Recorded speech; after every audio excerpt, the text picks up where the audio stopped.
se trouve dans le quartier d'Elmet, dans un quartier multiculturel, très mixte. L'objectif, c'est le vivre ensemble et le respect et la tolérance. C'est pour ça qu'on lance des projets, par exemple l'avenue d'Ismaël, qui est scarbécois, qui a fréquenté une école de Scarbeck. Alors, je suis ravie de l'accueillir à nouveau.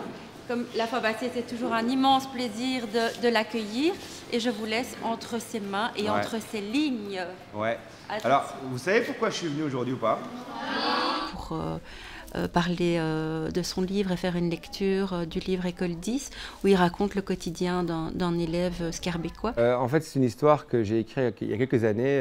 Au départ, j'ai raconté le petit Nicolas à mes enfants le soir avant de dormir. Et très vite, je me suis rendu compte que ça ne leur parlait plus, comme ça me parlait à moi à l'époque, parce que c'est pas le même univers, il n'y a que des mecs en culotte courte, tout le monde est blanc. Donc, à un moment donné, j'ai commencé à raconter à mes gosses tout doucement des histoires de moi quand j'étais gosse, à l'école 10, donc à Scarbeck.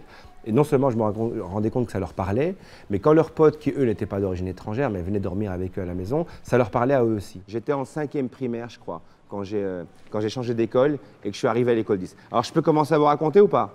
Oui. Vous êtes sûr? Ouais. C'était important pour moi d'en parler aux élèves parce que c'est ce qui crée leur identité commune, en fait, finalement. Alors, c'était le 1er jour de septembre. Je m'en souviens comme c'était hier. En fait, c'était hier. J'y ai usé mes kilos de cours, comme dit l'autre, donc j'y ai passé ma vie, j'y suis né, j'ai grandi. Enfin, c'est très spécial comme commune, donc mon rapport à Scarbeck est viscéral, en fait, c'est dans l'ADN. Ben oui, c'est ce jour-là que commence l'école à l'école 10. L'école 10, c'est mon école, ou plutôt ma nouvelle école. Je sais, c'est un nom bizarre pour une école, hein. Mais en même temps, il est drôlement pratique et facile à retenir parce que j'ai un copain qui va dans une autre école qui s'appelle l'école Jean Jaurès, ou Jaufès, ou Joviès, ou je sais plus, bref. Eh bien, c'est très difficile à retenir. Alors que quand tu dis aux copains que ton école s'appelle l'école 10, ils sont tous d'accord pour dire que c'est super cool, c'est vrai, hein? Là, c'est un horaire où on regroupe tous les cours philosophiques donc, dans une école. C'est très important parce que finalement, ces cours de philosophie, d'une certaine manière, quand moi j'étais gosse à Scarbeck, bon, la religion islamique n'existait pas encore à l'époque, mais il y avait la morale ou l'argent catholique. Et c'était une manière de séparer finalement les gens, qu'on le veuille ou non. On sépare les gens. Tu vas en morale, tous tes potes vont en religion, et donc du coup tu les vois plus pendant 1 heure. Et c'est la première fois où tu te dis, tiens, je suis pas comme eux. Et le fait de les regrouper comme ça autour d'une thématique qui est très simple, qui est en fait, ce sont des gosses dans une classe.